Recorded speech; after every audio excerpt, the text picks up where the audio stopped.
ये कौन सा महीना चल रहा है? बोलो। कार्तिक। इस महीने में क्या विशेष होता है?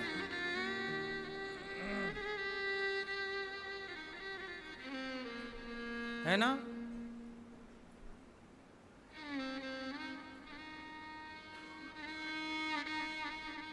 बारिश कब से शुरू होती है?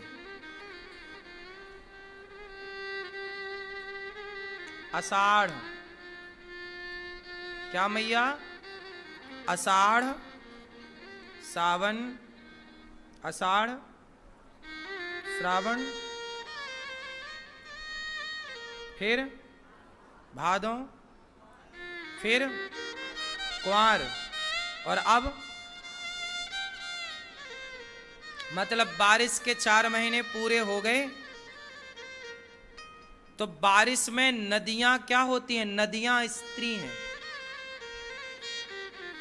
आपको पता है कामाख्या माता मंदिर में साल में 4 दिन के लिए मंदिर बंद होता है। क्यों? क्योंकि माता जी वहां पर 4 दिनों के लिए, जो स्त्रियों का धर्म है, मासिक धर्म,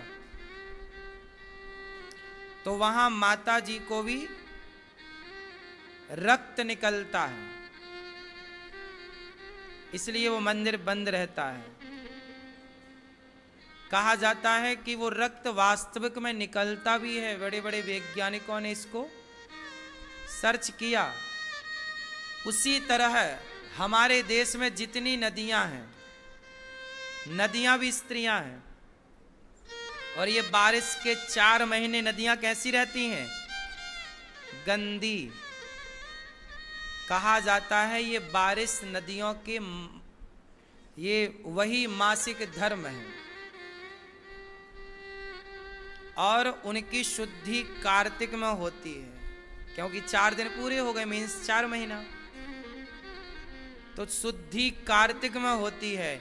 इसलिए कार्तिक माह में दीपक जला करके दीपदान नदियों में होता है। जब दीपदान की लंबी माला जाती है, ऐसा लगता है कि माता रानी का हम हार पहनाकर उनका स्वागत कर रहे हैं।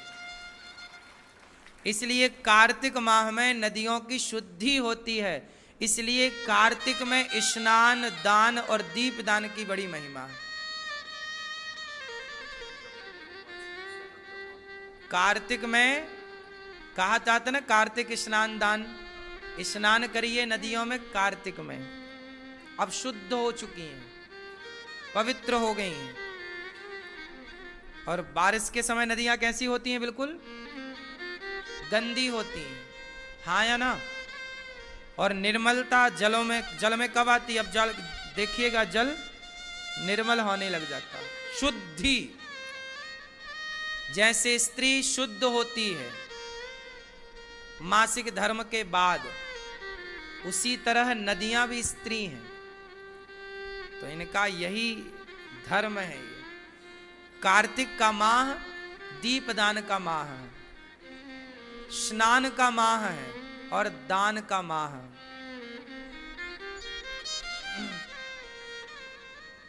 इसलिए दीपदान जरूर करने वृंदावन आकर यमुना मैया में दीपदान करिए।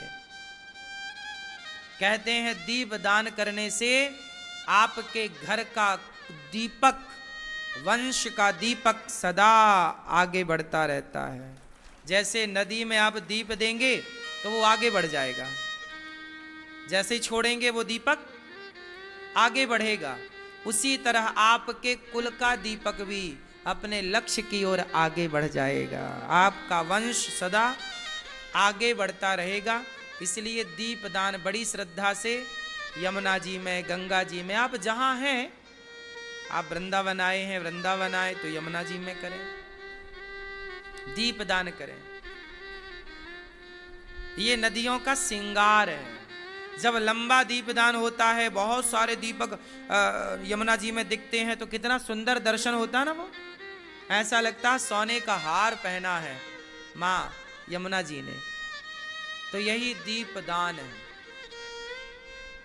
दीपदान की बड़ी महिमा है। अन्नदान, अन्नदान की भी बड़ी विशेषता है। इस कार्तिक के माह में क्या होता है जानते हो? किसानों के घर पे अब धान चावल आने लग गया है। ये महीना अब थोड़े दिन में क्या होगा, किसानों की फसल कटेगी और क्या आएगा? धान कट जाएगी ना। अब धान कटेगी। धान की कटाई चालू भी हो गई है भारत के कई कोनों में, कई जगह। तो ये कार्तिक आया मतलब नई फसल लाया धान की, चावल की। तो चावल की जब फसल आई तो आप भूखे को भोजन कराइए,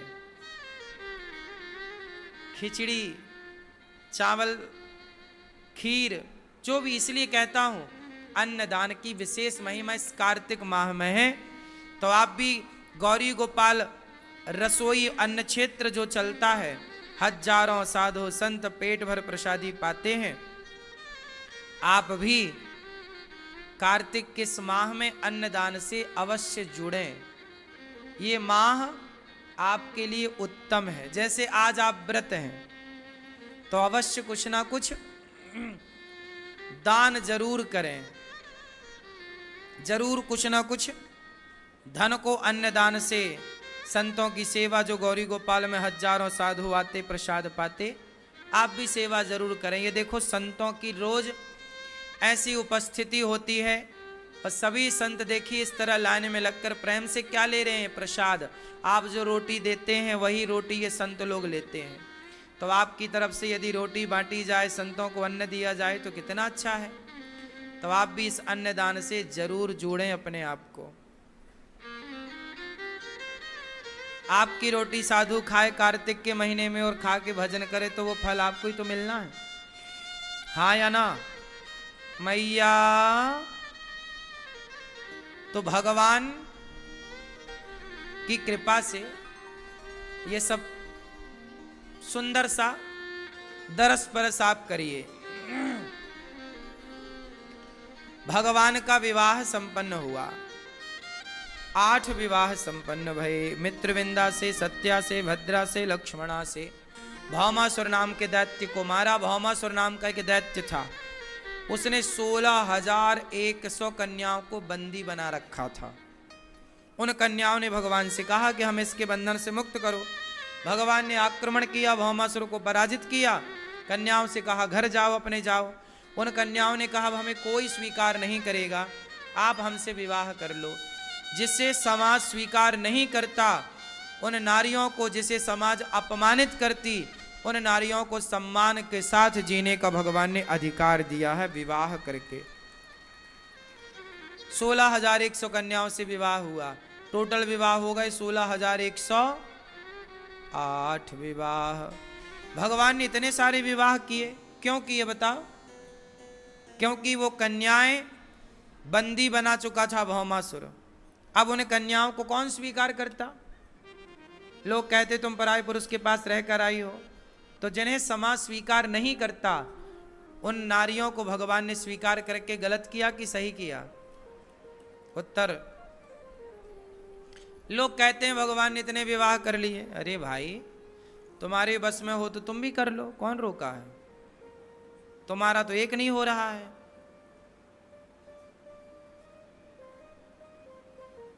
एक नहीं मिल रही है ठिकाने से, और जो मिली है उसके लिए रो रहे हो।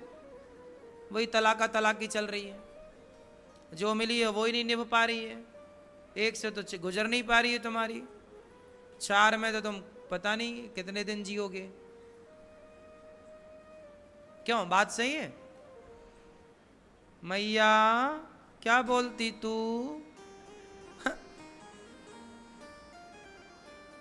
सोचो कि किसी आदमी का आज के जमाने में यदि 10-20 ब्याह हो जाएं तो वो जी पाएगा? 10-20 महीने में तय हो जाएगा? नहीं। बोलो मेरी मां, सही है?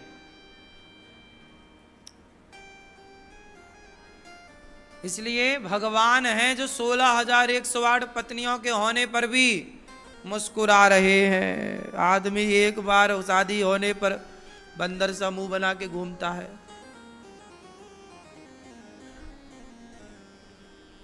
एक शादी के बाद आदमी रोता है। एक आदमी मेरे से बोला, महाराज जी जब से हुई है शादी आंसू बहा रहा हूं, मुसीबत गले पड़ी है उसको निभा रहा हूं। आदमी आजकल समझते नहीं, चलाने नहीं जानता गृहस्थी। इसलिए एक पत्नी भली, आपके लिए एक बहुत है, वो भगवान है। तुम भगवान की समसरना करने लग जाना। उन्होंने तेज उंगली से पहाड़ भी उठाया था, तुम उठा लो। फिर उन्होंने तो कालिया नांग पर नृत्य भी किया था, तुम कर लो। उन्होंने तो इतना समूह खोल के ब्रह्मांड भी दिखाया था। कुछ लोग कहते हैं भगवान ने इतने विवाह किए, हम भी करेंगे। तुमसे हो जाएगा? मैया, ओ पंचायती मैया, हो गई? क्या डिस्कस चल रहा है?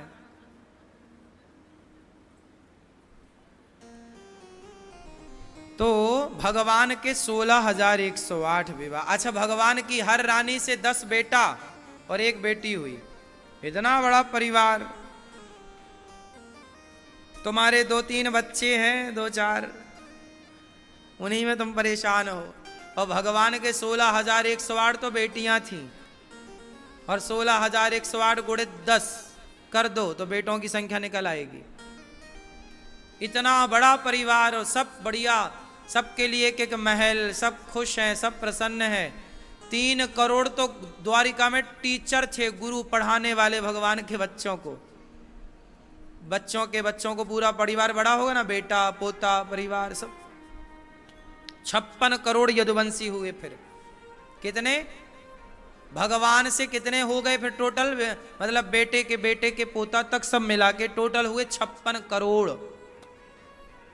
कितने भाई? 56 करोड़। इतना बड़ा परिवार भगवान का। और तुम्हारा परिवार कितना है?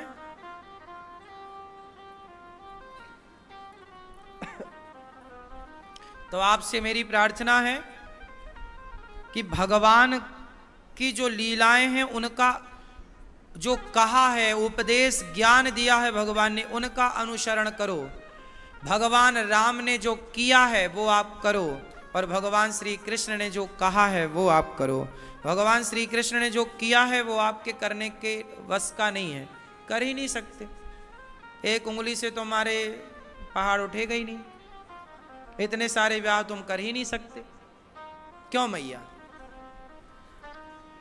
भगवान बड़े प्रेम से पत्नियों के संग हास परिहास करते हुए गुजारते। अच्छा, इतने सारे ब्याह हुए तो भगवान बड़ी टेंशन में होंगे कि नहीं होंगे? आप टेंशन में रहती हो? लो, एक ब्याह करके आप टेंशन में हैं, और भगवान इतने ब्याह करके भी बांसुरी बजा रहे हैं, मंदिर में खड़े होकर प्रसन्न है। हाँ, भगवान खुश हैं।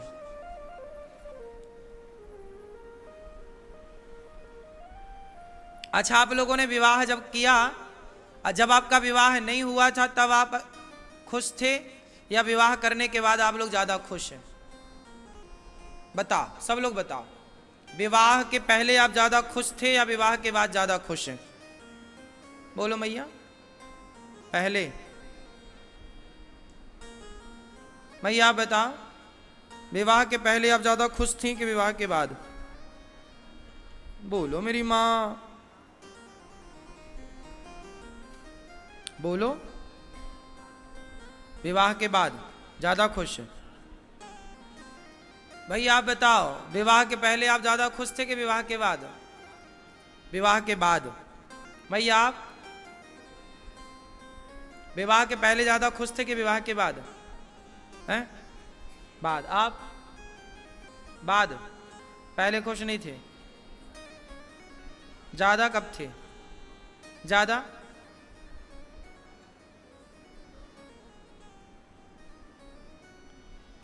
विवाह के पहले और विवाह के बाद में बहुत ज्यादा परिवर्तन नहीं है, पर परिवर्तन है।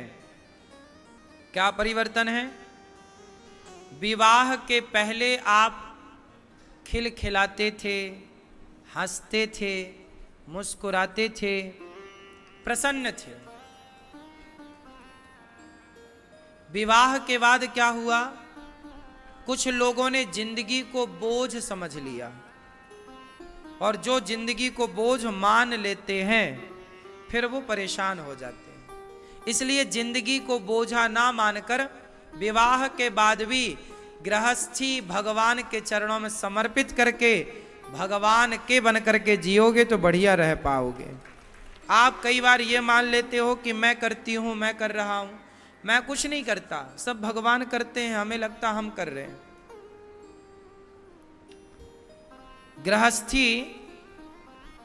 गृहस्थी अच्छी कब बनती है? जब पति बहुत समझदार हो, पत्नी बहुत समझदार हो, दोनों भगवान के चरणों में समर्पित हों और दोनों हर हाल में प्रसन्न रहें। आप लोग अच्छे दिनों में तो प्रसन्न रह लेते हैं, पर बुरे दिनों में आपका धैर्य टूट जाने से कई लोगों की गृहस्थी चल नहीं पाती। तो भगवान तो बहुत अच्छे से निभाते हैं। राजा नृग पर भगवान कृपा करते हैं। नृगो नाम नरेंद्रोहा मिक्ष्वाकुतनयः प्रभो। राजा नृग बहुत बड़े दानी थे, गौ दान करते थे। गौ दान करने के कारण उन्हें भगवान का दर्शन हुआ। कौन सा दान करने के कारण? आप भी गौदान किया करो। मरने के पहले गौदान अवश्य करना चाहिए। मरने के पहले भागवत अवश्य सुनना चाहिए। गाय ही वैतरणी से पार लगाएगी। इसलिए कहता हूं, गौरी गोपाल गौशाला है, गायों का दान करके, गौ सेवा करके आप भी आशीर्वाद गौ माता का लो। गाय की सेवा करते रहो, गाय को चारा भूसा निकालते रहो। गाय जब आपका चारा खाती है तो आपके सारे पापों को चबा करके भस्म कर देती है। जैसे गाय का चारा पच जाता है, ऐसे ही आपके पापों को वो पचा के भस्म कर देती है। इसलिए गौदान सबसे श्रेष्ठ दान है। पहले के जमाने में बेटी का ब्याह होता था तो कन्यादान में पिता गाय भी जरूर देते थे। बेटी को क्या देते थे? गौदान करते थे बेटी को। अब आज के जमाने में बेटी गौदान लेती ही नहीं है, कहाँ रखेगी वो गाय। इसलिए बेटी के नाम से, बेटी के विवाह का गौदान आप गौशाला में जाके अपनी ओर से गाय दान कर दो। आप अपनी बेटी को ही दान करो और बेटी फिर जाके गाय गौशाला में दे दे कि महाराज ये गौशाला में आप संभालो हमारी गाय को चारा भूसा। आप घर पे नहीं रख सकते अपने लिए गाय, तो गौशालाओं में तो रख सकते हैं गाय अपनी ओर से। आप भी गौरी गोपाल गौशाला में एक गाय अपनी ओर से, एक गाय का दान करके, गौदान करके गायों की सेवा का संकल्प ले सकते हैं। गायों की सेवा जरूर करें, गौदान ही पार लगाने वाला है। राजा नृग पर भगवान ने कृपा की। पौंड्रक नकली भगवान बना घूमता था, भगवान ने उसका उद्धार किया। नकली भगवान कौन होते हैं और असली भगवान कौन होते हैं? कितने भगवान हैं जरा बताओ सनातन धर्म में? क्या नाम है एक का? भगवान श्रीमन, कोई दूसरा भगवान है? बाकी देवी देवता हमारे यहाँ 33 करोड़ हैं। कोटि मतलब प्रकार मान लो या करोड़ मान लो। देवता बहुत है, जैसे हमारे यहाँ अग्नि देवता है, वरुण देवता है, इंद्र देवता है, सूर्य देवता है, चंद्रमा देवता है, गायत्री देवता है, गंगा माता है, यमुना माता है, सरयू माता है, सरस्वती मैया है, ये देवियां हैं। ऐसे देवी और देवता सब कुल मिलाकर के 33 करोड़ हैं। और भगवान कितने हैं? बोलो एक। क्या नाम है? नारायण। वही राम बने, वही कृष्ण बने, वही नरसिंह है। तो भगवान एक। नकली भगवान बहुत हैं, किसी को भी भगवान नहीं मानना चाहिए। आप किसी को भी भगवान मान लेते हैं, यह गलत हो जाता है। क्या किसी को भगवान मान लेना सही है? मैया आप लोग किसी को भी मान लेते हो, याद रखना कोई इंसान कभी भगवान नहीं हो सकता, भगवान का अंश हो सकता है। हम सब ईश्वर के अंश हैं, हम भगवान नहीं हो सकते। बात समझ में आई? कोई भी नदी कभी समुद्र हो सकती है? उत्तर दो। कोई भी बूंद कभी सागर बन सकती है? तो भगवान सिंधु है, हम बिंदु हैं, हम एक बूंद हैं, तो बूंद ही बन के रहो ना भैया। भगवान ना मानो, इस भाव से सबको देखो कि सब भगवान है, तब तो बात सही हो जाएगी। लेकिन आप सबको तो भगवान मानते नहीं, किसी एक इंसान को आप भगवान मानने लग जाएं, कहें जी यही भगवान है। नहीं। क्या आपके पति की जगह कोई दूसरा पुरुष ले सकता है? उत्तर दो मैया। क्या आपके पति की जगह कोई दूसरा पुरुष ले सकता है? मैया बताओ, सब लोग, सब मैया बताओ। जब पति की जगह कोई दूसरा पुरुष नहीं ले सकता, तो भगवान की जगह कोई दूसरा व्यक्ति कैसे ले सकता है भाई? भगवान थोड़ी सब कोई हो सकते हैं। जैसे सब लोग प्रधानमंत्री हो सकते हैं क्या? बोलो, सब प्रधानमंत्री नहीं हो सकते। सब हो जाएंगे तो फिर उसमें और सब फिर कोई रह ही ना जाएगा, कोई व्यवस्था ही नहीं हो पाएगी। जैसे प्रधानमंत्री सब नहीं हो सकते, उसी तरह भगवान सब, हम इंसान ही रहेंगे, अच्छे कर्म करेंगे तो इंसान से देवता हो सकते हैं। हम श्रेष्ठ इंसान तो बन सकते हैं, हमारा आचरण हमारा कर्म श्रेष्ठ हो सकता है। उस आचरण कर्म को आप जीवन में उतार के अपना भी कल्याण कर सकते हैं। जैसे स्वामी विवेकानंद जी हैं, तुलसीदास जी हैं, सूरदास जी हैं, मीरा जी हैं, ये सब भक्त हैं ना, हमने इन सबसे सीखा है। ये सब भक्त भय हैं। हम लोग मीराबाई को भक्त कहते हैं, भगवान थोड़ी कहते हैं। हम लोग तुलसीदास जी को भक्त कहते हैं, भगवान थोड़ी कहते हैं। लेकिन आप में से कुछ लोग किसी बाबा जी को भगवान मान लेते, वो जी भगवान है। ये भगवान का अपमान होता है।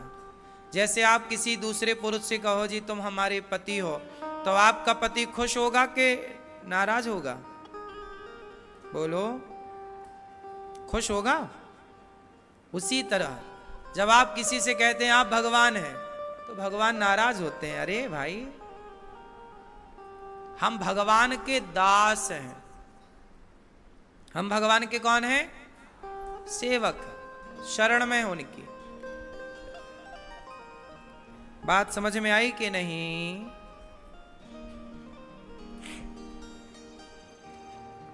भगवान पौंड्रक काशीराज द्विविद का उद्धार करते हैं, जरासंध के जेल से 20,800 राजाओं को छुड़ाते हैं। राजाओं ने कहा कृष्णाय वासुदेवाय हरये परमात्मने प्रणतक्लेशनाशाय गोविंदाय नमो नमः। भगवान ने सबकी रक्षा की, जरासंध का उद्धार, शिशुपाल का उद्धार। शिशुपाल 100 गालियां दिया, भगवान ने कोई उत्तर नहीं दिया। ठीक है भाई, दे ले। धर्मराज का युद्ध पूरा किया, अंत में शिशुपाल का उद्धार हुआ। धर्मराज का यज्ञ पूरा हुआ, शाल्व दंत वक्र पर भगवान ने कृपा की। सुदामा चरित्र। सुदामा जी भगवान के बड़े भक्त थे। कृष्णस्यासीत सखा कश्चित ब्राह्मणो ब्रह्मवित्तमः विरक्त इंद्रियार्थेषु प्रशांतात्मा जितेन्द्रियः। भगवान श्री कृष्ण के मित्र का नाम है सुदामा। अच्छा एक बात बताओ, जब सुदामा जी के बारे में आप सुनते हैं तो क्या विचार आता है? सुदामा जी के बारे में सुन के सुदामा जी से आप लोगों ने क्या सीखा है? क्या सीखा सुदामा जी से आप लोगों ने? सुदामा जी इतने गरीब हैं, सुदामा जी इतने गरीब हैं, पर उन्होंने उस गरीबी में भी भगवान को छोड़ा नहीं। और जब अमीर हो गए, जब भगवान ने सब दिया, तो भी भगवान को नहीं छोड़ा। हर हाल में भगवान का स्मरण करना, भगवान के आश्रित रहना, यही सुदामा जी की कथा है। सुदामा जी बचपन में इनके माँ गुजर गई, पिताजी की मृत्यु हो गई, अनाथ जैसे हो गए सुदामा जी। सांदीपनी गुरु जी के आश्रम में ये उज्जैन आए और उज्जैन में ये पढ़े। उसी शिक्षा के दौरान सुदामा जी की भगवान श्री कृष्ण से मित्रता हुई। बचपन में सुदामा जी जब गुरु जी के यहाँ गैया चराने जाएं और लकड़ी काटने जंगल जाएं, तो गुरु माता सांदीपनी जी की पत्नी गुरु माता इन्हें थोड़ा चना दे देती, तो ये खा लिया करते। श्री कृष्ण और सुदामा की बड़ी दोस्ती थी। उज्जैन की ये बात थी। जब भगवान श्री कृष्ण उज्जैन गए, तो उज्जैन में यही घटना घटी। उज्जैन में भगवान पढ़े 64 दिन तक। सुदामा जी से भेंट हुई। एक दिन सुदामा जी कृष्ण के चने खा रहे थे। किसके वाले? कृष्ण जो चने लेकर आए, गुरु माता ने दिया कि जंगल में भूख लगे तो ये थोड़ा चने खा लेना, चना और गुड़, थोड़ा चना खा लेना और गुड़ खा लेना। तो सुदामा जी श्री कृष्ण के चने भी खुद खा गए। आपको पता है कि कृष्ण के चने सुदामा जी ने क्यों खाए? लोग कहते हैं कि चने चुरा कर खाए सुदामा जी, इसलिए उन्हें गरीब होना पड़ा। ऐसा नहीं था। वो चने जो थे वह श्रापित चने थे। घटना कुछ ऐसी थी कि महाकाल मंदिर के बाहर एक बूढ़ी अम्मा भीख मांगने वाली रहती थी। उसे किसी ने भिक्षा में चने दिए, चने, भूंजे हुए चने। तो बूढ़ी अम्मा बोली सवेरे खाऊंगी। रात को चोर चने चुरा के ले गए। चोरों को लगा पैसा है, खोल कर देखा तो चने थे। पोटरी फेंक दी।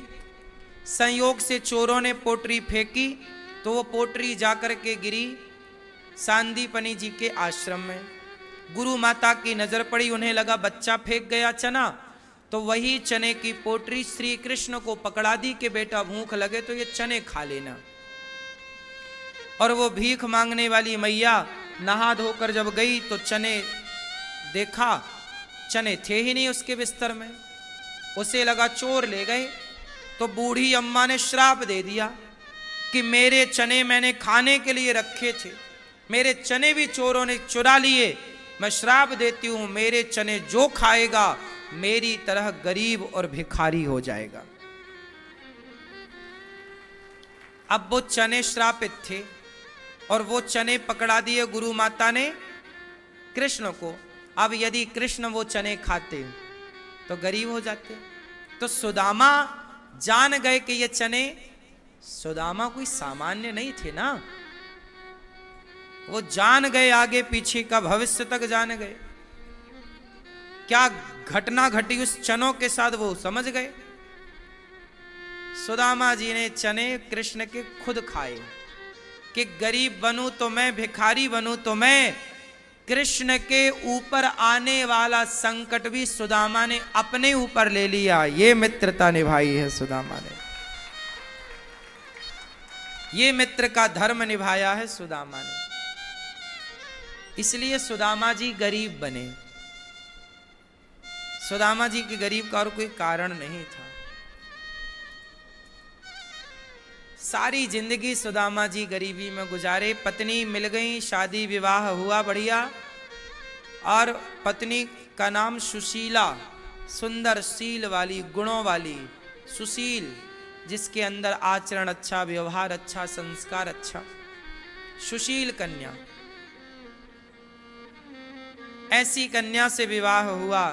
गरीबी बहुत ज्यादा थी। बच्चे हुए, खाने को रोटी नहीं, भिक्षा मांगकर सुदामा जी लाते, सुदामा जी भिक्षा मांगकर लाते, वो बनाती सुशीला। कई बार तो कुछ होता नहीं, खाएं तो खाएं क्या, भूखे सो जाते बेचारे। आज सुशीला ने कहा कि आपके मित्र द्वारिकाधीश हैं, दर्शन कराओ, कुछ मांग लो। कहते हैं जो सुदामा जी की कथा सुनते हैं भागवत में, सुदामा जी का चरित्र जो बार बार सुनता है, जैसे सुदामा का कष्ट भगवान ने हर लिया, ऐसे सुदामा चरित्र क्यों सुनना चाहिए। जैसे सुदामा पर भगवान की कृपा हुई, हम पर भी भगवान की कृपा होती है।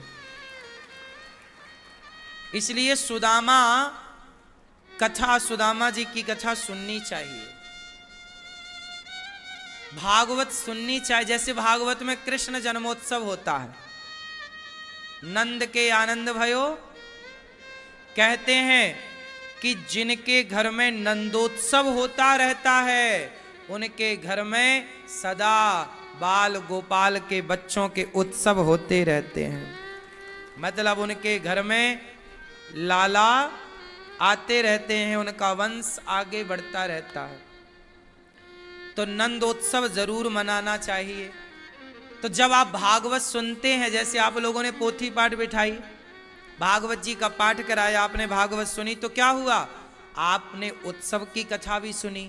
तो आपके घर में बाल गोपाल का उत्सव सदा, मतलब ये कहना चाहता है प्रसंग कि आपके घर में बच्चों की किलकारियां गूंजती रहेंगी, आपके घर में बच्चे आते रहेंगे। कई बार कुछ लोगों के घर में क्या है, संतान नहीं होती, परेशान होते हैं कि एक बेटा हो जाए, पर भागवत जी भगवान की कृपा हो जाए। इसलिए आपने देखा होगा कि जिनको बच्चा नहीं होता उन्हें कहा जाता है गोपाल सहस्त्र नाम का पाठ करो। भागवत गोपाल जी की ही तो कथा है। जब भागवत सुनेंगे तो जैसे यशोदा के लाला भयो, तुम्हारे भी लाला है जाएगो। ये भागवत सब कुछ देती हैं। तो जिन्हें पुत्र चाहिए वो भागवत जरूर सुने, भागवत की सेवा जरूर करें। जिन्हें, अब देखो भगवान की कथा में क्या रुक्मणी मंगल होता है। कौन सा मंगल होता है, रुक्मणी मंगल। ये रुक्मणी मंगल में जैसे भगवान का पति पत्नी का मिलन हुआ, कृष्ण रुक्मणी का, ऐसे भागवत सुनने से जैसे भगवान गृहस्थी में खुश हैं रुक्मणी माँ के साथ, ऐसे आपकी गृहस्थी भी भगवान की तरह प्रसन्न चित्त से गुजरेगी। आपके घर में भी नाना प्रकार के मंगल होंगे। ठीक है, तो रुक्मणी मंगल की कथा आपने सुनी तो आपकी गृहस्थी भी मंगलमयी होगी। ये भागवत जी सुनने से आपकी गृहस्थी बढ़िया होती है, घर के बाल गोपाल सुरक्षित होते हैं। भागवत जी का एक सुरक्षा कवच जो आपके गृहस्थी की, आपके बच्चों की, आपकी रक्षा करता है। इसलिए भागवत जी की पोथी पाठ आप लोगों ने जो कराया है, आपने एक भागवत जी के पाठ कराने से सारा फल, सारा पुण्य पा लिया। सुदामा चरित्र, जैसे सुदामा पर कृपा बरसी, आप पर भी कृपा। तो भागवत सुनना मतलब सब तरह से कल्याणकारी है। जैसे संतान चाहिए, भागवत जी संतान देती हैं। यश चाहिए, यश देती हैं। गृहस्थी में प्रेम चाहिए, प्रेम मिलता है। मोक्ष चाहिए तो भागवत जी मोक्ष देती हैं। आपको क्या चाहिए, जो कामना है वो कामना से आप भागवत सुनो, आपको भागवत जी वो कामना पूरी करेंगे। तो आप भी अपने पितरों के लिए, पूर्वजों के लिए जो कामना है उसके लिए आप भी भागवत जी का पाठ करा सकते हैं। अभी 9 तारीख से फिर भागवत जी के पोथी पाठ बैठेंगे। यहाँ पर 9 नवंबर से 15 नवंबर तक फिर भागवत जी के पोथी पाठ बैठेंगे। आप भी अपने पितरों के लिए, आप अपने घर की सुख शांति के लिए, अपने लिए, अपने कल्याण के लिए भागवत जी का पाठ करा सकते हैं। जैसे अभी आप लोगों ने, यजमान परिवारों ने आपने पाठ कराया, आपको प्रसाद मिला ना पोथी पाठ का, वो प्रसाद आप खुद खाइए, अपने बच्चों को खिलाइए। और जहाँ पैसे रखते हैं वो चावल का जो प्रसाद मिला है श्रेयोदान का, लाल कपड़े में बांधकर, अभी आप लोगों को भी मिलेगा जो आपने भागवत जी कराई है, लाल कपड़े में बांधकर आपको भी वो प्रसाद थोड़ा सा जहाँ धन धान्य रखते हो वहां रख देना, तो लक्ष्मी माँ की सदा कृपा रहेगी। भागवत प्रत्यक्ष भगवान है।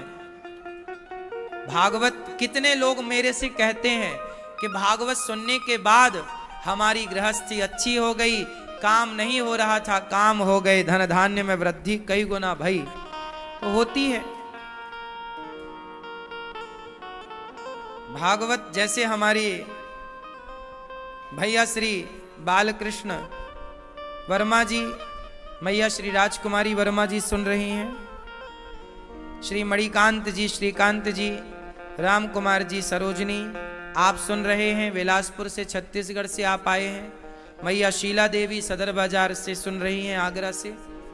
साथ में अविनाश चंद्र बजाज जी, कांता बजाज जी, आशीष बजाज जी, मेघा बजाज जी, अयान जी, आरना जी, करोल बाग दिल्ली से आप सुन रहे हैं।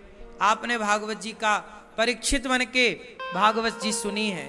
जब आप भागवत सुनते हैं, जब भगवान की कथा आप सुनते हैं, तो भगवान भी आपकी व्यथा सुन लेते हैं। आप सुनेंगे भगवान की कथा, भगवान सुनेंगे आपकी व्यथा। अब आपको कथा सुनने का समय नहीं तो भगवान कहते फिर हम क्यों सुने। भाई ये बताओ, डॉक्टर के पास तो जाना ही पड़ेगा ना मरीज को, तब ना डॉक्टर सुनेगा मरीज की बात और उसे ठीक करेगा। तो हम सब मरीज हैं और डॉक्टर हैं भगवान। एक बार तो भगवान के समक्ष जाना पड़ेगा ना। सुदामा को भी जाना पड़ा, बिना गए तो सुदामा का भी काम नहीं बना। भगवान कहते हैं कि आपको आना पड़ेगा, शरण में आओ। जब आप आओगे, हमारे लिए आप कदम बढ़ाओगे तो हम भी बढ़ाएंगे। आप नहीं बढ़ाओगे तो भगवान क्यों बढ़ाएंगे। इसलिए वृंदावन आओ, आप भी सेवा करो। गौरी गोपाल आश्रम में सुदामा जी ने कृष्ण को क्या दिया, मुट्ठी भर चावल लेकर गए थे, 4 मुट्ठी चिवड़ा। द्वारिका पहुंचे जब सुदामा जी, तो द्वारपालों ने भगवान को संदेशा दिया, हे प्रभु शीस पगान जगा तन में, आही जान को आही बसे के ही ग्रामा, धोती फटी सिलटी दुपटी, अरुपाय उपासन की नहीं सामा। हे प्रभु, ये कोई आपका मित्र आया है बचपन का, सुदामा नाम बता रहा है। जैसे ही नाम सुना सुदामा, पांव में जूता चप्पल नहीं, कपड़े फटे हैं, सुदामा सुदामा, दौड़ पड़े श्री कृष्ण सुदामा के लिए। सुदामा को लगा बड़ी देर से खड़ा हूं, कोई आया नहीं, लगता है भूल गया कृष्ण। वापस जाने लगे थे सुदामा जी, कानों में आवाज आई, सुदामा। पलट कर देखा, वही घुंघराले बाल, वही सुंदर सी छवि, भगवान के दुपट्टा गिर गया, सुदामा की हाथ से लकड़ी छूट गई। भगवान ने सुदामा को हृदय से लगाया। मित्र सुदामा कहाँ जा रहे हो? मित्र आप आए नहीं तो मैं वापस जा रहा था, तुमने बड़ी देर कर दी कन्हैया आने में। कन्हैया ने कहा, मित्र देर मैंने नहीं, देर तो आपने कर दी द्वारिका आने में। कोई इतनी देर करता है? चलो आसन पर बिठाए सुदामा को। भगवान स्वयं नेत्रों के जल से चरण पखारे, चरण पखारे। देख सुदामा की दीन दशा, करुणा करके करुणा निधि रोए। पानी परात को हाथ छुओ नहीं, नैनन के जल से पग धोए।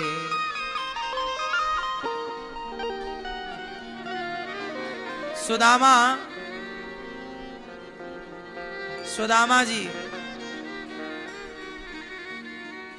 के चरणों को धुल रहे हैं भगवान।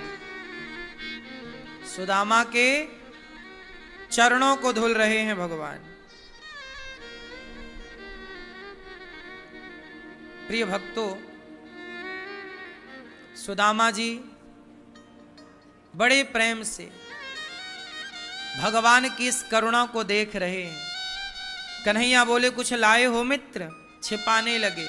भगवान ने पोटरी निकाली और नेत्रों के जल से चरण पखार कर जब पोटरी खोली तो 4 मुट्ठी चिवड़ा, पहली मुट्ठी भगवान ने ग्रहण किया, दूसरी मुट्ठी खाने लगे तो रुक्मणी माँ ने हाथ पकड़ लिया, प्रभु सब खा जाओगे आप, थोड़ा प्रसाद हमें।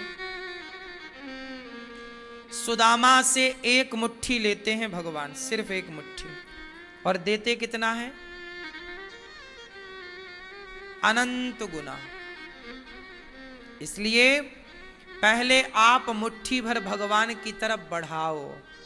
जब आप देते हैं तो भगवान आपको देते हैं। जब आप किसी भूखे को, प्यासे को, अच्छा आप भगवान को सुदामा की तरह दें तो कैसे देंगे? तब तो सुदामा, तब का सुदामा तो डायरेक्ट कृष्ण को देते थे और डायरेक्ट श्री कृष्ण लेते थे। आज के युग में यदि देना हो तो कैसे दोगे बताओ? कृष्ण को देना है तो कैसे दोगे बताओ? आज के युग में कृष्ण को देना है तो कैसे दोगे? बोले किसी भूखे को दे दो, प्यासे को दे दो, जरूरतमंद को जब दोगे तो ये समझो कि वो भगवान को ही आप दे रहे हैं। एक छोटी सी लड़की थी और एक माँ थी। एक माँ और एक बेटी एक घर में रहा करते थे। घर कच्चा था, माँ मजदूरी करती थी, छोटी सी गुड़िया थी, वो सत्संग में जाती तो गोपाल जी की घर में सेवा करने लग गई। अब दोनों माँ बेटी भगवान की सेवा करती, मजदूरी करके जो मिल जाता बेचारी अपना खाती पीती दोनों माँ बेटी। अभी बेटी 8 साल की ही थी, लगभग 8 साल की, छोटी गुड़िया थी। तभी कोई दरवाजा खटखटाया। माँ ने कहा, बेटी देख कौन। दरवाजा खोला तो एक कागज था, एक चिट्ठी थी। कागज, उस चिट्ठी को उठाया, पढ़ा लड़की ने तो लिखा था, बेटी तुम बहुत प्रेम से मेरी सेवा करती हो, तुम्हारे घर में मेरी बहुत सेवा होती है, कल मैं तुम्हारे घर जरूर आऊंगा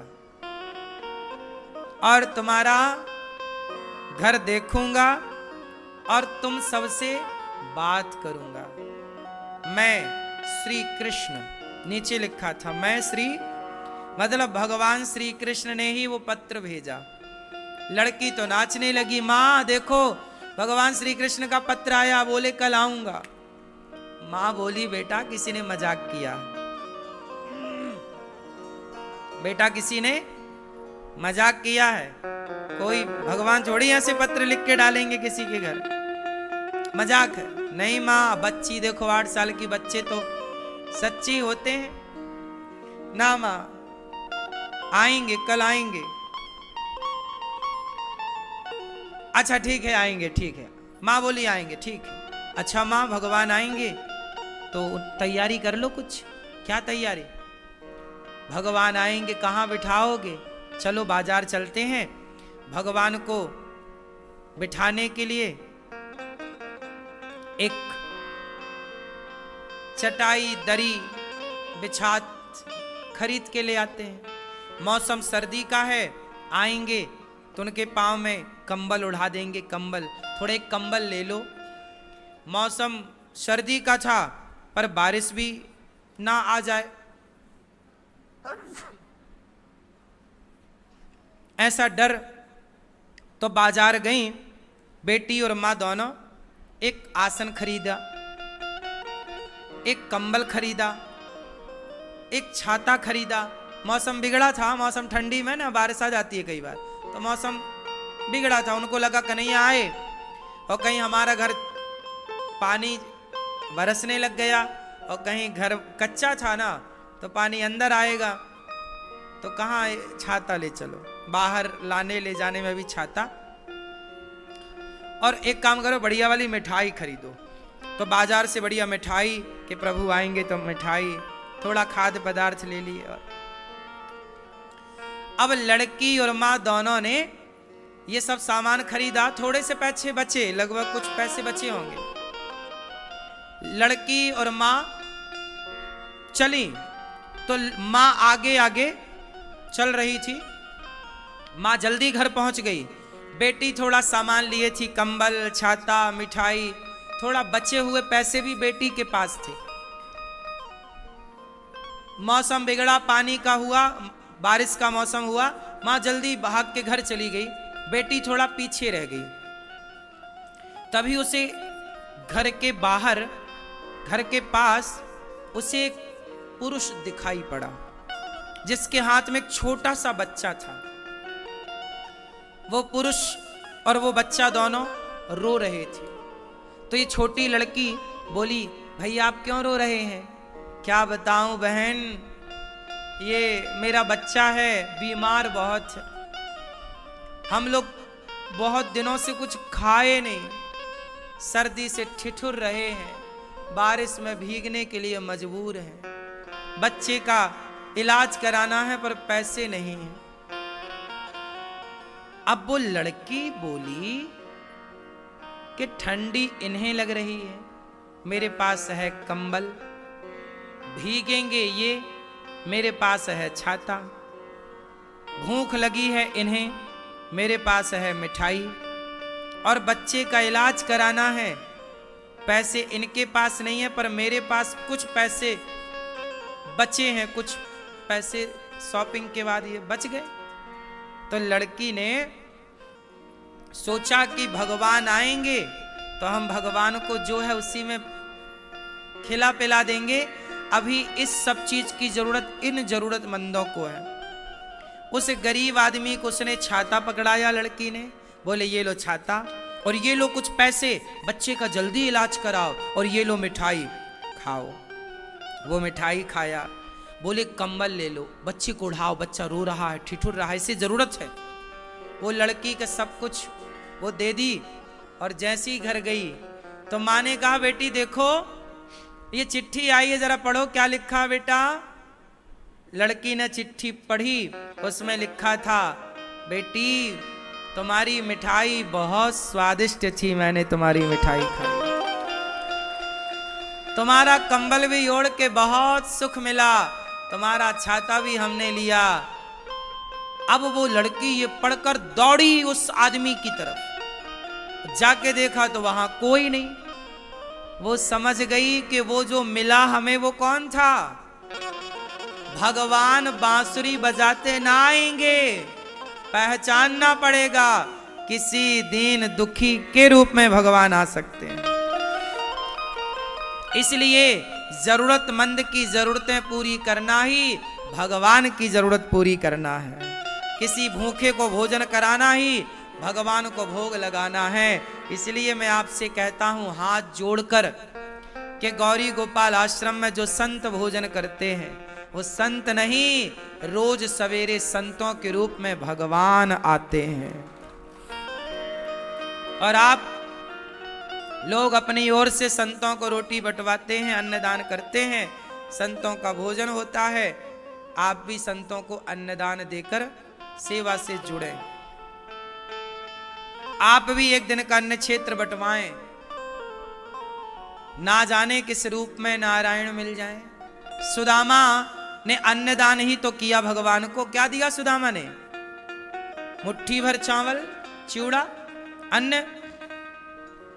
आप भी अन्न, हम आपसे अन्न ही तो मांग रहे हैं कि थोड़ा सा अन्नदान करो, संतों को रोटी बंटवाओ, दाल चावल सब्जी रोटी खीर पूड़ी जो रोज बंटती है, आप भी सेवा से जुड़ो। गौरी गोपाल रसोई चलती है, हजारों भक्त लोग भोजन करते हैं। कोई भी आओ, सबको पेट भर भोजन मिलता है। आप भी सेवा से जुड़े। अन्नदान, वृंदावन में जो भक्त आते हैं कौन है ये? भक्त ही तो हैं। किसके भक्त हैं? भगवान के। ये वृंदावन किसका घर है? भगवान का। और भगवान के घर पे कोई भूखा ना रहे, किसकी जिम्मेदारी है? भगवान की। तो भगवान ने ये जिम्मेदारी ये दास अनिरुद्ध को दी है कि तुम अन्न सेवा करो, कोई भी हमारा भक्त आए वृंदावन में भूखा ना रहे। ये देखिए हम सेवा किसकी कर रहे हैं? भगवान की।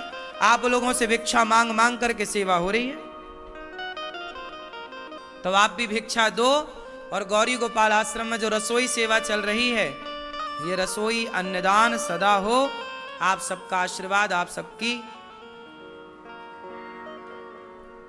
उपस्थिति और आप सबकी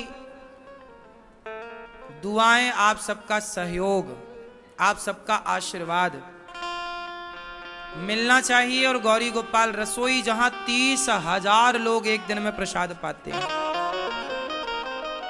सुबह से शाम तक यहां भक्तों को भोजन बंटता है। ये बात सही है या गलत है? आप में से कितने लोगों ने प्रसादी ग्रहण कर ली?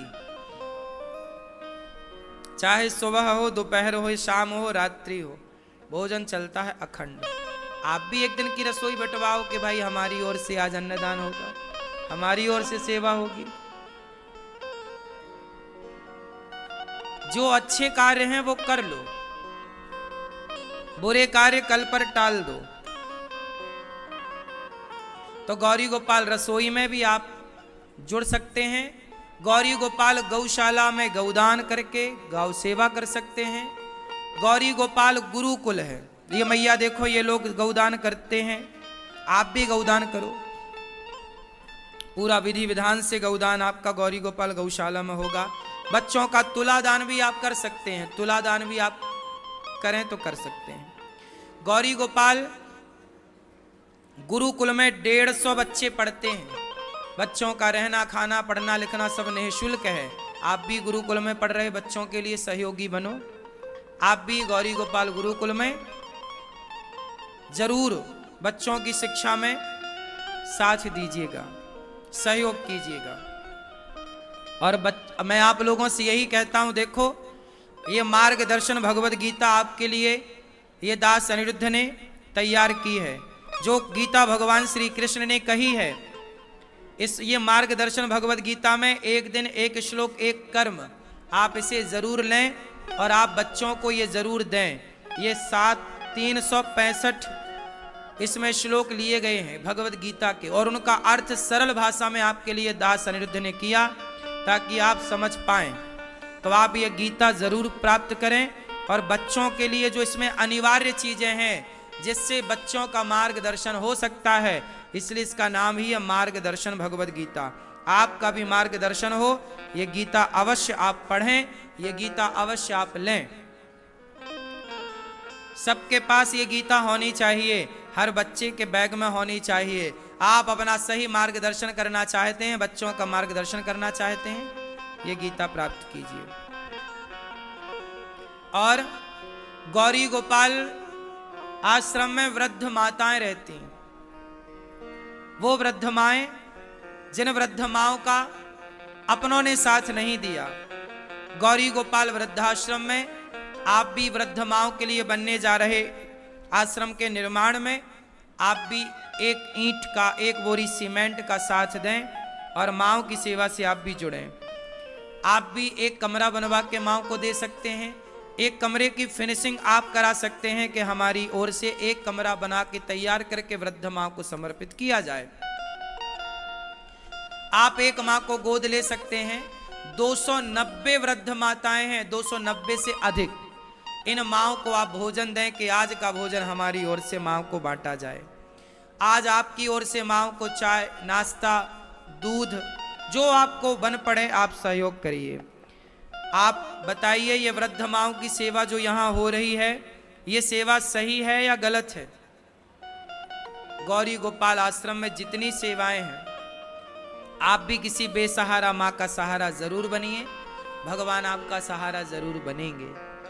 आइए, आप में से कुछ भक्तों ने वृद्ध माओं का साथ दिया, कुछ भक्तों ने एक माँ को गोद लिया तो माओं को रोटी दी, यहाँ चल रहे अन्न क्षेत्र में संतों को, आप में से कुछ भक्तों ने अन्नदान दिया कि हमारी तरफ से बच्चों को संतों को अन्नदान हो।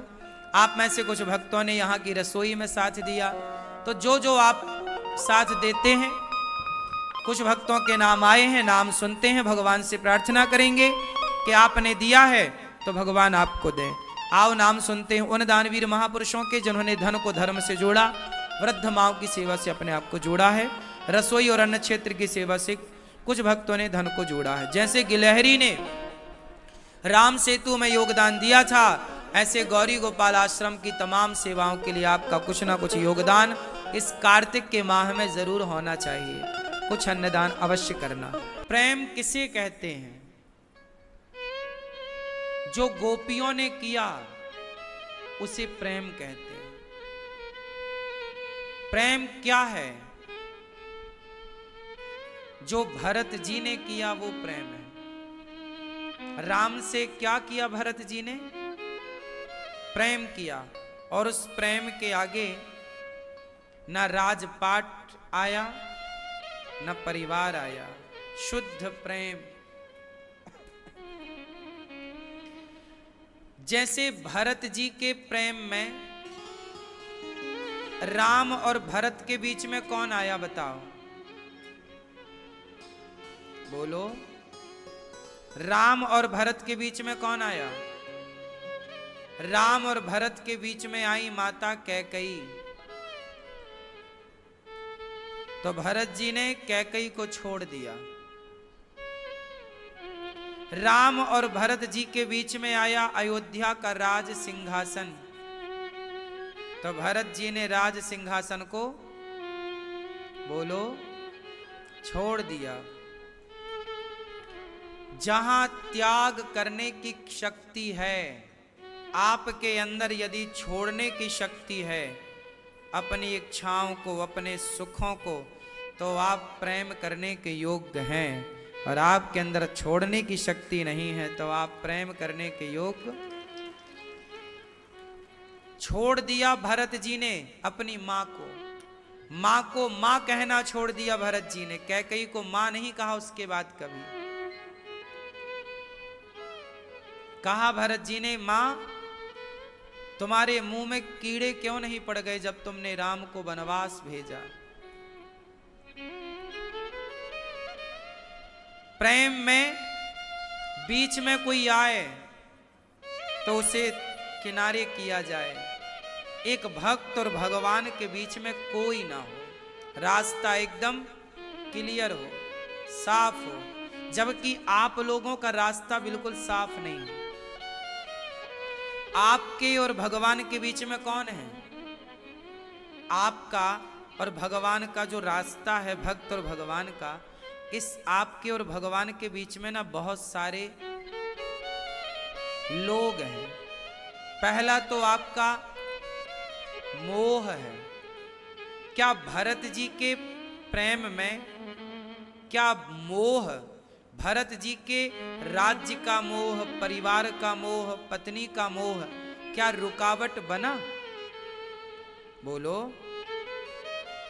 लेकिन आप लोगों के, आपके और भगवान के बीच में आपका परिवार, आपका पैसा कई बार रुकावट बन जाता है। भरत जी ने भी 14 साल तक अयोध्या का सिंहासन राम के बिना किसने संभाला? बोलो। 14 वर्ष तक जब राम वनवास में थे तो अयोध्या का सिंहासन किसने संभाला? बैठे नहीं सिंहासन पर, चरण पादुका को बिठाया, लेकिन संभाला भरत जी ने नहीं संभाला क्या? बोलो।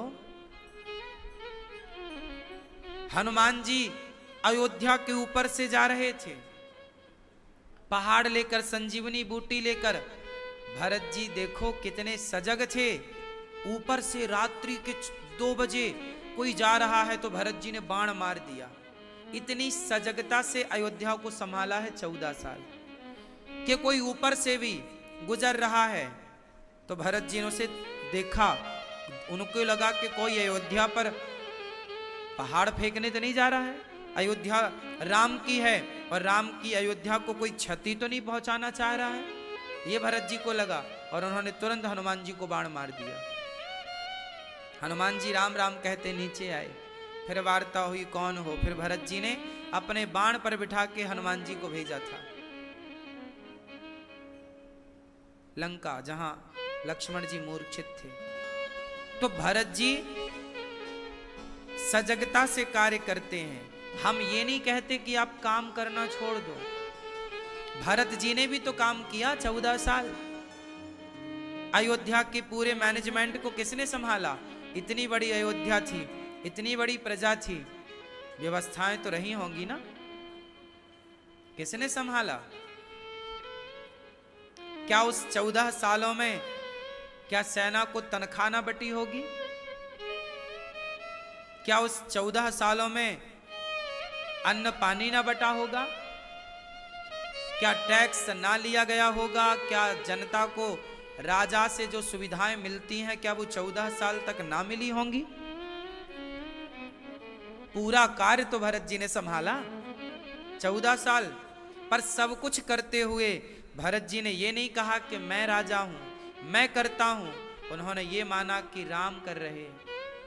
आप भी भरत जी से सलाह ले लो, सीख ले लो, काम करो, पर इस अभिमान से नहीं कि मैं करता हूं, इस भाव से कि भगवान ही सब कर रहे हैं, करा रहे हैं।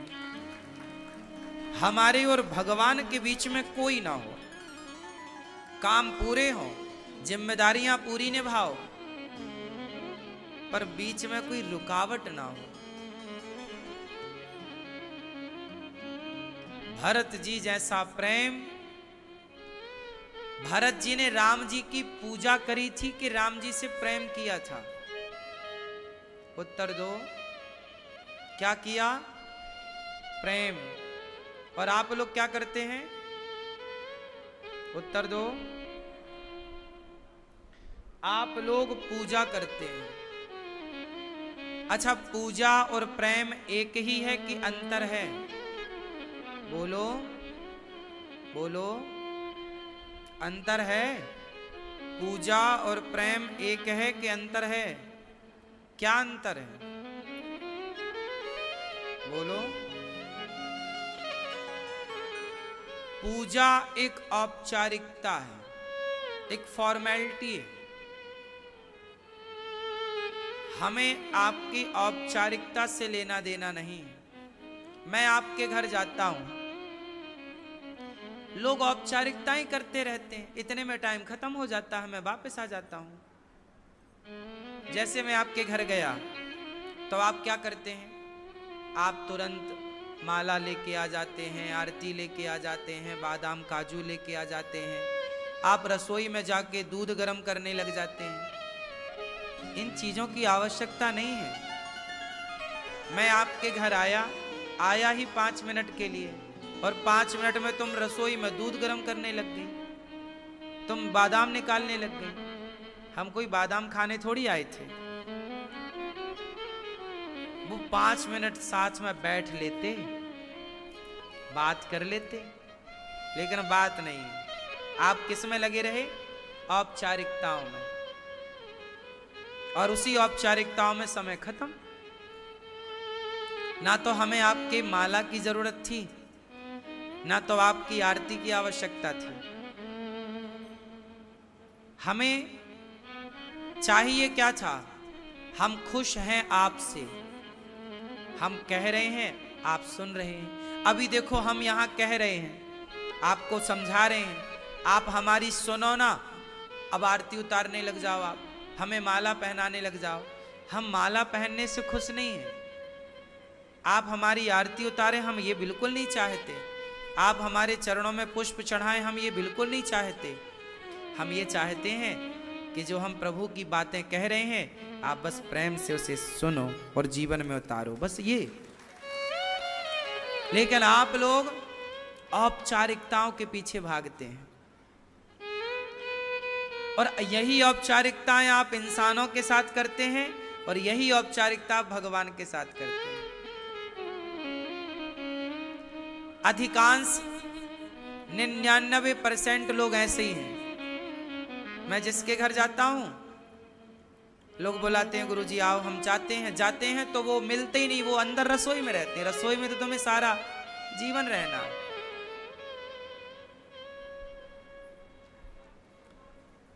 ना। ये सम्मान, औपचारिकता, सम्मान किसे दिया जाता है? दूसरे को। आप जिसे दूसरा मानते हैं उसी को तो आप सम्मानित करते हैं। जिसे आप अपना मानते हैं उसे आप सम्मानित कहां करते हैं? बोलो। आप हमसे बात करेंगे तो आप करके बात करेंगे, हम आपसे बात करेंगे तो आप कहां से आए, आप कब आए, आप क्यों आए, कैसे आए, आपको कोई तकलीफ तो नहीं हुई, हम आपको आप करके बात करेंगे। पर जब हम अपनी बहन से बात करेंगे, तुम कब आई दीदी, तू कब आई, तू तड़ाक से बात होती है, ए भाई तू कब आया। आप अपने भाई से कैसे बात करते हो? तू कब आया, तू कब आया रे। आप ये नहीं, भाई आप कब आए, है ना। ए तू कब आया, कैसा है रे तू, क्यों। जहां अपना है, मेरा दोस्त बचपन का लंगोटी यार, यार तू कब आया, कैसा है तू, आप कैसे हैं, वहां मैं आप शब्द का प्रयोग नहीं करूंगा। आप शब्द सम्मान देने के लिए, दूसरों के लिए। तू शब्द ये कहता है कि जो अपना है उसमें तू से बात होती है, तू तड़ाक, हाँ या ना। माँ अपने बेटे को क्या बोलती है, ए यहां चल बैठ जा, यहां तेरी काजल लगाऊं तुझे, तेरी कंघी, तो यहां बैठ। अब बताओ क्या माँ कहती है, आप यहां आओ बेटा, मैं आपकी काजल लगाऊं, आप यहां बैठो, ऐसा कहती है क्या? लेकिन पड़ोसी आए तो आप आइए, आप चाय लेंगे, आप कॉफी लेंगे, क्या लेंगे। सम्मान हमेशा दूसरों को दिया जाता है, और गुरु दूसरा नहीं है, गुरु आपके प्राण हैं। इसलिए गुरु के लिए सम्मान, आपका जो प्रेम है, गुरु को आप दूसरा क्यों मानते हैं? जैसे अपने पिता को मानते हैं, अपने पुत्र को मानते हैं, अपनों के साथ व्यवहार, वही व्यवहार गुरु के साथ हो, और वही व्यवहार भगवान के साथ हो। गोपियां कहती हैं, ए कन्हैया तू तो कपटी है। कन्हैया कभी, गोपियां कभी कृष्ण को आप नहीं कहती, आप आइए ना, तू कपटी है कन्हैया। मधुप कितब बंधो मास प्रशांघ्रिम सपत्न्या, एक कपटी, तू कपटी है एक नंबर का, तू काला है, तू तेरा मन भी काला, छोड़ के चला गया। गोपियां आप नहीं कहती आप काले हैं, आप नहीं, तू कपटी है। ए कृष्ण तू कपटी है। क्यों? क्योंकि गोपियां उन्हें अपना मानती हैं। तो गोपियां, भगवान को आप लोग क्या करते हैं? पूजा, औपचारिकताएं नहीं, मुझे औपचारिकताओं की जरूरत नहीं है। जैसे आप अपने बेटे से जुड़ी हो, आप अपने बेटे से व्यवहार करती हो, अपने भाई से व्यवहार करती हो, वही व्यवहार भक्त को भगवान से करना चाहिए। वही निकटता हो, वही अपनापन। इसलिए तो देखो ना, कहा जाता है कि बड़े का नाम नहीं लिया जाता। जैसे पत्नियां पति का नाम नहीं लेती, आजकल लेती हैं, पर मर्यादा है कि स्त्री अपने पति का नाम नहीं लेती, नाम लेकर नहीं बुलाती। जी कहाँ हैं आप, ए ऐसा बोलती हैं गांव की स्त्रियां, ए जी कहाँ हो, ए सुनो, ऐसे नाम नहीं लेती, बचती हैं नाम से। अपने पिता का भी नाम सामने नहीं बोलना। जैसे बाप का नाम घनश्याम, ए घनश्याम जरा पानी ले आओ। कोई बेटा ये थोड़ी बोलता अपने बाप से, ए घनश्याम जरा हमें 500 रुपए की जरूरत है दे दो। कोई बाप का नाम लेके थोड़ी बोलता है, क्यों? बोलो हाँ या ना। मर्यादा है ना कि बेटा अपने बाप का नाम लेके नहीं बोलता, बेटा अपनी माँ का नाम भी नहीं लेता। क्या माँ से दूध, माँ वो ये बोलेगा मैया दूध दे दो, माँ दूध दे दो। आप लोग मम्मी बोलते, मम्मी नहीं बोलना चाहिए, मैया माँ बोलना चाहिए। मैया दूध दे दो, मैया रोटी दे दो, मैया भोजन दे दो। अब किसी की माँ का नाम है शांति, ए शांति जरा दूध दे दे, ए शांति जरा रोटी दे दे। कोई नाम लेके थोड़ी बोलता है। बोलो, अपनी माँ का नाम लेते हो आप लोग या माँ कहते हो? जैसे माँ का नाम नहीं लिया जाता, जैसे पिता का नाम नहीं लिया जाता, तो आप लोग ये सवाल करते हो कि जब माँ बाप का नाम नहीं लिया जाता तो फिर भगवान को दिन भर लोग राम राम राम राम जपते हैं। भगवान तो सबसे बड़े हैं। कृष्ण कृष्ण लोग जपते हैं, पर भगवान तो सब, नारायण तो सबसे बड़े हैं, नारायण नारायण जपते हैं लोग। जब माँ बाप का नाम नहीं लिया जाता तो भगवान का नाम काहे लिया जाता है? जानते हो क्यों? क्यों? क्यों? क्योंकि माँ बाप हमसे अलग हैं, हमसे अलग हैं। पिता हमसे अलग है, पिता और हम दो हो गए। मैं और माँ, मैं और मेरी माँ दो हो गए, मैं और मेरे पिता दो हो गए। बोलो हाँ। तो आप कहो कि जब माँ बाप का नाम नहीं लिया जाता तो भगवान का नाम क्यों लिया जाता? भगवान तो सबसे बड़े हैं। अरे भाई, भगवान का नाम इसलिए लिया जाता है क्योंकि माँ और पिता हमसे अलग हैं। मैं और मेरी माँ दो हो गए, पर मैं और भगवान कृष्ण और मैं नारायण और मैं, हम दो नहीं हैं, हम एक हैं, इसलिए नाम लिया जाता है। भगवान और हम दो नहीं हैं। बोलो, कृष्ण और हम, मां और हम, कितने हो गए? मां और हम कितने हो गए? दो। पर कृष्ण और हम एक। नारायण और हम एक हैं। अपना नाम लिया जा सकता है, जैसे मैं अपना नाम लेता हूं अनिरुद्धाचार्य, अनिरुद्ध, अपना नाम तो लिया जा सकता है। उसी तरह भगवान अपने प्राण हैं, भगवान अपनी श्वास है। तो अपनी श्वास यदि कृष्ण है, अपनी श्वास यदि नारायण है, तो अपना, अपने प्राण का तो नाम लिया जा सकता है, तो भगवान का नाम लिया जाता है। भगवान और आप में कोई भेद नहीं है। दिखने में दो है, व्यवहार में दो हैं, जबकि भेद नहीं। तुझ में और मुझ में बस भेद यही, मैं नर हूं तुम नारायण हो। क्या भेद है बताओ? आपके भीतर जो भगवान बैठे हैं, जिन्हें आत्मा कहते हैं, यदि वो निकल जाए तो क्या आंखें देख सकेंगी? क्या पांव चल सकेंगे?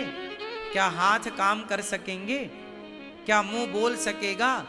तो ये बताओ, बोल कौन रहा है? आप, कौन बोल रहा है?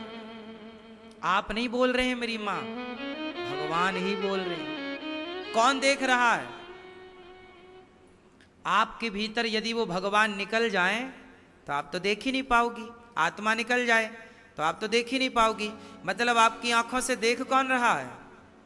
बोलो बोलो, चल कौन रहा है? तो आप में और भगवान में क्या अंतर रहा? इसलिए तो कहा है सब भगवान का ही स्वरूप है। सब तुलसीदास जी क्या लिखे? सिया राम मय सब जग जानी, सर्वम खलविदम ब्रह्म, निज प्रभु मय देखहि जगत के ही सन करहि विरोध, हरि व्यापक सर्वत्र समाना। आप कौन हो मैया? कौन हो आप? आप में और भगवान में कितना अंतर है? बता, आप में और भगवान में कितना अंतर है? मैया, आप में और भगवान में कितना अंतर है मेरी मां? जितना अंतर समुद्र में और समुद्र की एक बूंद में। समुद्र की एक बूंद अपने हाथ में ले लो। अब एक बूंद है आपके हाथ में और एक समुद्र है, तो समुद्र में और समुद्र की बूंद में कितना अंतर है? वो बूंद है किसकी? बोलो, वो बूंद है किसकी? समुद्र की। उसी प्रकार हम सब भगवान की एक बूंद हैं। वो समुद्र है, वो सिंधु है, हम बिंदु हैं। जैसे आग और आग की एक चिंगारी, आग और आग की एक चिंगारी। आग है कृष्ण, चिंगारी है आप, हैं उसी आग की। आग ना होगी तो चिंगारी ना होगी। हाँ या ना? मैया सो गई? तो ईश्वर में और आप में क्या अंतर है? भगवान में और आप में क्या अंतर है? इतना सा कि वो सिंधु है, आप बिंदु हैं। वो अजन्मा है, आप जन्मा हैं। वो अविनाशी है, आप विनाशी हैं। विनाश शरीर 5 तत्वों से मिलकर बना, 5 में मिल जाएगा। इस दृष्टि से भगवान में और आप में कोई अंतर नहीं, इसलिए भगवान का नाम लिया जाता है, क्योंकि आप ही हैं वो ही हैं आप। बात समझ में आई? इसलिए तो कहते हैं कि मां हमारे, हम सबकी मानसिकता क्या, हम सबको ईश्वर मानते हैं। इसलिए हमारे यहां देवी देवता 33 करोड़ हैं, भगवान एक ही है। सबको हम लोग भगवान मान रहे हैं। अब आप कहो जी आपके कितने भगवान हैं? क्या करें, हम तो कण कण में अपने परमात्मा को, उस ईश्वर को देखते हैं। कितनी अच्छी। अच्छा एक बात बताओ, एक वो लोग हैं जो एक जगह एक को ईश्वर देखते हैं, और एक वो हैं जो सब जगह अपने ईश्वर को देखते हैं। कौन अच्छे हैं? जो एक जगह एक को ईश्वर माने वो, या जो सब जगह सबको ईश्वर के भाव से देखें वो? कौन श्रेष्ठ है आपके नजर से? बोलो बोलो बेटा, कौन श्रेष्ठ है? हमारा भगवान ऐसा है जो सब जगह रह सकता है। हमारा भगवान ऐसा नहीं है जो वहां है पर वहां ना हो। हमारा भगवान ऐसा है, इस धरती पे ऐसी कोई जगह नहीं जहां हमारा ईश्वर ना हो, और जहां से वो प्रकट ना हो सके, सब जगह से हो सकता है। देखिए इतनी बड़ी सोच वाले हैं हम लोग। इसलिए हम लोग चींटी को भी मारते नहीं, क्योंकि ये मानते हैं कि उसके भीतर भी भगवान है। हम सांप को भी दूध पिलाते हैं नाग पंचमी में, हाँ या ना? हम तुलसी, वट वृक्ष, आंवला नवमी आई तो आंवले की पूजा करते हैं, हाँ या ना? हम सबके पुजारी हैं, हम सबकी पूजा करते हैं। सबकी पूजा का अर्थ है सबका आदर करते हैं। अब मैं आपको फिर ले आऊं उसी बात पर कि पूजा और प्रेम दोनों में क्या उत्तम है? प्रेम, प्रेम से बैठिए, प्रेम से बातें कीजिए। औपचारिकता में उलझने की जरूरत नहीं। हमारा आपसे प्रेम होगा तो आपको कुछ करना नहीं पड़ेगा। हमें भूख लगेगी तो हम खुद आपसे बोल देंगे कि कन्हैया ने बोला ना विदुरानी के घर जाकर कि माँ बड़ी भूख लगी है, कुछ खाने को दो।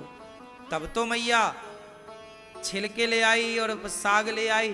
दुर्योधन की मेवा त्यागी और साग विदुर घर खाई। भगवान जहां प्रेम है वहां मांग कर भी खाया जाता है। तो आप जो औपचारिकता में उलझते हैं, उस औपचारिकता की आवश्यकता नहीं है। प्रेम जहां होता है वहां मांग कर खाया जाता है। बोलो हाँ। इसलिए ये दास अनिरुद्ध आपसे मांग लेता है कि भाई गौरी गोपाल आश्रम में सेवा चल रही है, आप भी सेवा कर लो। हम तो मांग लेते हैं आपसे क्योंकि प्रेम है। हम तो आपको अपना मानते हैं तो मांग लेते हैं। आप लोग औपचारिकता में उलझे रहते हैं बस। तो आप भी भगवान से करिए प्रेम। भगवान को पुष्प की आवश्यकता नहीं है, मिठाई की आवश्यकता नहीं है, पैसे की आवश्यकता नहीं है। भगवान को किसकी आवश्यकता है? प्रेम की।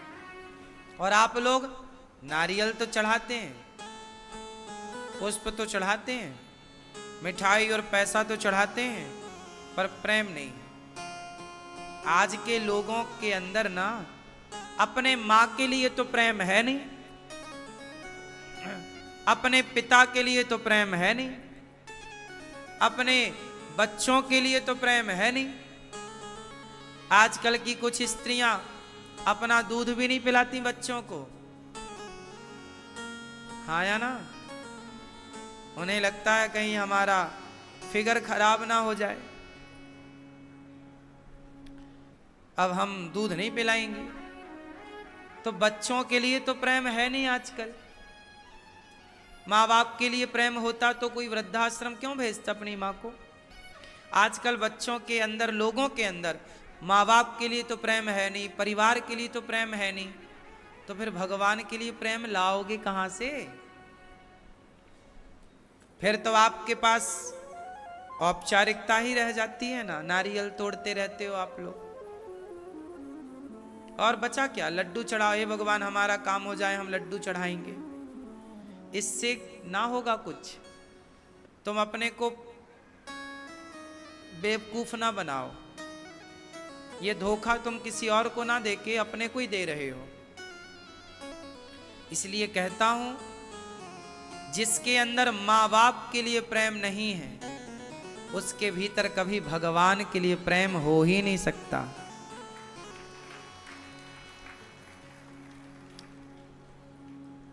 है ना? पहले माँ बाप की सेवा, फिर भगवान की सेवा। राम जी भगवान की सेवा नहीं करते, माँ बाप की आज्ञा का पालन करते हैं। माँ बाप की आज्ञा का पालन करने से राम को भगवान कहा जाता है। माँ बाप की सेवा ही आपको भगवान बनाएगी। हाँ या ना? लेकिन आज के लोग माँ बाप की सेवा कहाँ को कर रहा है? कम लोग करते हैं। आप में से कुछ भले लोग हैं जो करते हैं। आजकल कितनी बहुएं हैं जो सास को सम्मान के साथ माँ मान करके उनकी देखरेख कर रही हैं। कम बहुएं हैं, हम नहीं कहते कि नहीं है, हैं, बहुत कम मात्रा बची है जहां बहू अपनी सास को माँ की तरह लाड़ प्यार करे और माँ की तरह उनका ख्याल रखे। और सुनो, मुझे नहीं पता कि आप अपनी सास को किस नजरिए से देखती हो, लेकिन भगवान को तो पता है ना। आपको तो पता है ना कि आपके भीतर कितना छल और कपट है और कितना प्रेम है। तो मैं तो देखो, मुक्ति और मोक्ष हिसाब किताब मैं थोड़ी करता हूं, करेंगे तो वो भगवान जो सब जानते हैं। इसलिए धोखा आप किसी और को नहीं दे रहे हैं, खुद को दे रहे हैं। इसलिए कहता हूं, निष्काम बनो। राम जी कहते हैं, निर्मल मन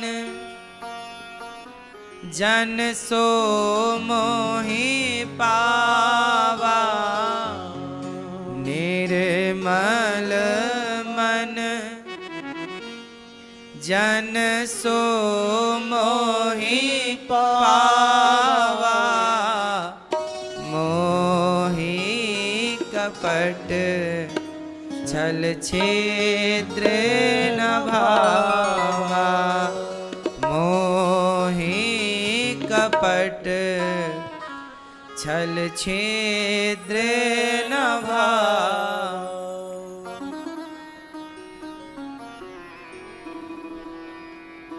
मैया ठीक हो? लंदन से आ गई? कितने लोग आए? 6 लोग लंदन से आए। चलो, ये मैया हमारी लंदन से आई हैं। हम कथा करने गए थे तो मैया कथा सुनने लंदन में आया करती थी, और ये दूसरी बार यहाँ मैया आई। तो भगवान को क्या पसंद है? बोलो। अच्छा, ये मैया लंदन से क्यों आई हमारे पास? बोलो। यदि 7 समुंदर पार से प्रेम आज का हमारा और आपका प्रेम यदि मैया को लंदन से बुला सकता है, तो आपका प्रेम भगवान को भी तो बुला सकता है ना। भगवान क्यों आते हैं? किसके कारण? बोलो। प्रेम के कारण। प्रेम के कारण। इसलिए प्रेम बड़ी ताकतवर, प्रेम बहुत ताकतवर है मेरी माँ। इसलिए आप लोग भगवान से प्रेम करिए। कैसा प्रेम? जैसे एक माँ करती है अपने बेटे से। अब मुझे आपको प्रेम सिखाना नहीं पड़ेगा, आप ऑलरेडी प्रेम करना जानते हैं। बताओ, माँ प्रेम करती है कि नहीं बेटे से, बच्चे से? करती है। जैसे माँ का प्रेम बच्चे के लिए है, ऐसे एक भक्त का प्रेम अपने भगवान के लिए हो जाए, बस इतना, इससे ज्यादा नहीं चाहिए, बस इतने में काम बन जाएगा। लेकिन आदमी सारी जिंदगी औपचारिकताओं में उलझा है, प्रेम करते ही नहीं। प्रेम चाहिए भगवान को।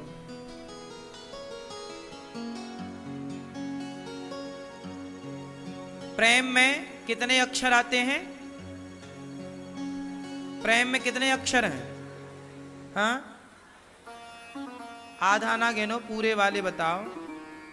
कितने अक्षर हैं? 2। पहला अक्षर क्या है? पा। और दूसरा? मा। बोलो प्रेम, बोलो प्रेम।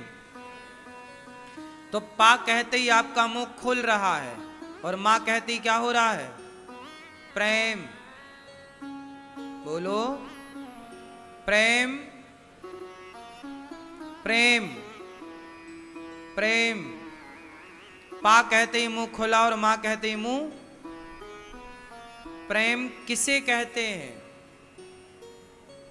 जहां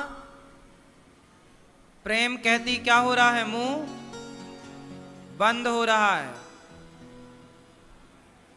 हमारे भीतर जितने भी दोष हैं वो पा कहते ही निकल जाते हैं और मां कहते ही बंद हो जाता है। जहां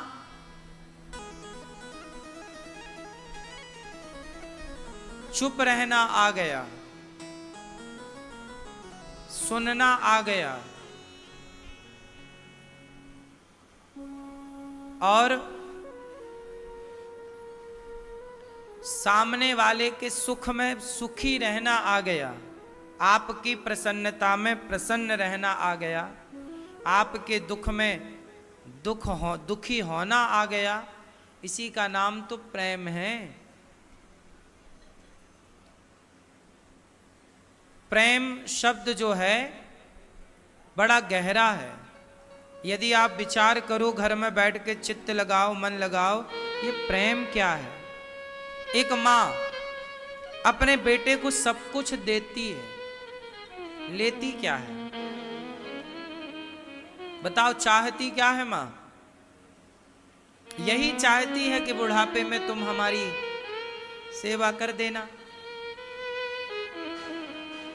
पर वो भी बच्चे आजकल कुछ नहीं कर पाते। तो माँ का प्रेम कैसा है? समर्पण का है, देना जानती है, हर खुशी देती है माँ। हर प्रकार से बच्चे को उसके पसंद का खिला पिला के उसे प्रसन्न रखती है माँ। बच्चे की प्रसन्नता में कई बार माँ अपनी इच्छाओं को छोड़ देती है, चलो तुम खुश रहो। ये प्रेम है। माँ कभी अपनी जिद नहीं चलाती, बच्चों की प्रसन्नता, जैसे में बच्चे खुश रहें बस तुम खुश रहो। माँ का यही तो समर्पण है, सरेंडर कर दिया माँ ने। जहां प्रेम होगा वहां इच्छाएं ना होगी, समर्पण होगा। तुम्हारी तरह हम चलेंगे। अब जैसे ये पुष्प है, अब पुष्प को जैसे ही आप नदी में डालोगे तो ये फूल किस तरफ बहेगा? उत्तर दो। जिस तरफ नदी का बहाव होगा। ये पुष्प ये नहीं कहेगा है नदी मैं तुम्हारे संग नहीं बहूंगा, नहीं। ये पुष्प जैसे ही नदी में गिरा ये समर्पण कर देता, अब तुम जैसे ले जाना चाहो, जहां ले जाना चाहो हम जाएंगे। हाँ, ये अपना रास्ता नहीं बनाता, नदी के रास्ते चलता है। उसी तरह जब भक्त भगवान में समर्पण कर देगा तो भक्त अपना रास्ता नहीं बनाएगा, प्रभु जो रास्ता दे देंगे उस रास्ते पे भक्त चलता रहेगा। तेरे फूलों से भी प्यार, यदि जीवन में दुख आया तो वो ये मान लेगा कि ये प्रभु का दिया प्रसाद है। दुख और सुख आएगा तो वो ये मान लेगा कि ये प्रभु का दिया सुख है। हम सुख में अभिमानी नहीं बनते और दुख में डिप्रेस नहीं होते, परेशान नहीं होते, क्योंकि हमें ये लगता है कि सुख और दुख दोनों ईश्वर का दिया प्रसाद है। अच्छा ये बताओ, जब प्रसाद में आपको हलवा मिलता है तो आप खाते हो? एक बार प्रसाद में किसी को ककड़ी मिल गई, ककड़ी, और वो जरा कड़वी थी, तो लेने वाले ने थू थू थू थू करके फेंक दिया। पीछे वाला आया और उसकी फेंकी हुई ककड़ी को धोया, खाने लग गया। तो उसने कहा यार मैंने फेंक दिया, ये कड़वी है। तो उसने कहा कि कल तुझे हलवा मिला था, बूंदी मिली थी, मक्खन मिश्री मिला था प्रसाद में, तब तो तूने फेंका नहीं, और आज कड़वा मिल गया तो फेंक दिया। अरे मीठा भी उसी का प्रसाद था और कड़वा भी उसी का प्रसाद है। जब मीठा खा सकते हैं तो कड़वा क्यों नहीं खा सकते? तो जीवन में जब दुखों की कड़वाहट आए, जीवन में जब दुख आए तो घबराते क्यों हो?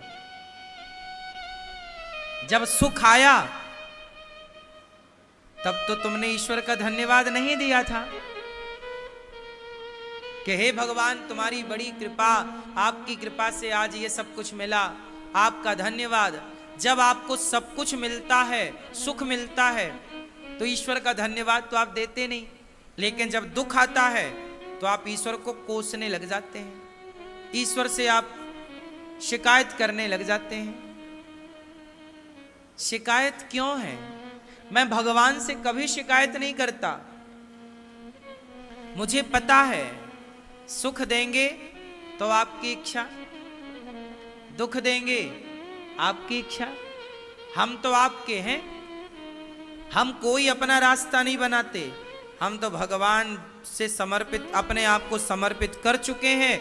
अब प्रभु जैसे आपको ले जाना है, जहां ले जाना है, ये शरीर आपका, ये जीवन आपका, अब इस जीवन से, शरीर से जो कराना है आप करा लीजिए। तो भगवान देखो इस शरीर से सेवा करा रहे हैं वृद्ध माओं की, अन्य क्षेत्र की सेवा करा रहे हैं, आप सभी को कथा सुनाने की सेवा ये दास वाणी से कर रहा है।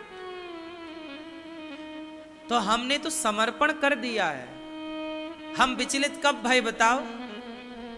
दुखों में कब विचलित भय? कि सुख पाके कब हम अभिमानी हो गए? सुख पाके कब हम अभिमानी हो गए और दुख पाके कब हम विचलित हो गए? हर समय तो हम सम हैं, एक से हैं। क्यों?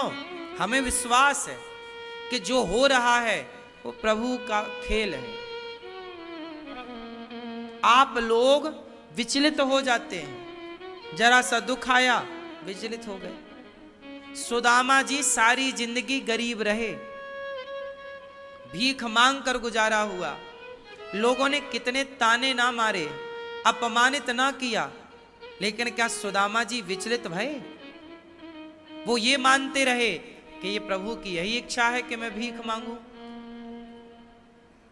और जब सुदामा जी को धन धान्य मिला तो सुदामा जी को ये लगा कि भगवान की यही इच्छा है कि मैं धन धान्य से परिपूर्ण रहूं। हाँ या ना? जो भक्त होगा उसका स्वभाव अलग होगा। भक्तों का स्वभाव कैसा होता है? वो हर हाल में हैप्पी रहते हैं, प्रसन्न रहते हैं। हर हाल में क्या रहते हैं? बोलो बोलो, प्रसन्न रहते हैं।